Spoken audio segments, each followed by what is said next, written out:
Hello guys, welcome to my video. তো আজ বারের শুক্রবার আর ঘড়ি কাঁটায় সময় এখন 9:20। বাবু গিয়েছিল একটু ডাক্তার দেখাতে, তার কারণ হচ্ছে কাল রাত থেকে ওর জ্বর এসেছে, যার জন্য মা আর বাবা ওকে নিয়ে গিয়েছিল। তো ডাক্তার দেখিয়ে চলে আসার পর মা যেভাবে দেখেছে আর ডাক্তার যেভাবে ওষুধগুলো খাওয়াতে বলেছে, আমি সেইভাবেই ওর ওষুধগুলো খাওয়াচ্ছিলাম। বাবুর ছোটোই থেকে একটা জিনিস কি ভালো, সেটা হচ্ছে ও ওষুধ খাওয়ার সময় কোনো বায়না করে না।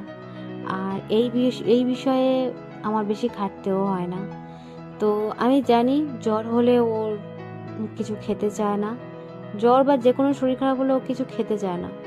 তার জন্য ও যেটা পছন্দ করে আমি সেটাই ওকে করে দিয়েছি। তো একটু মুখরোচক জিনিস ও পছন্দ করে ছোটোই থেকে, তাই সেটাই করে দিয়েছি।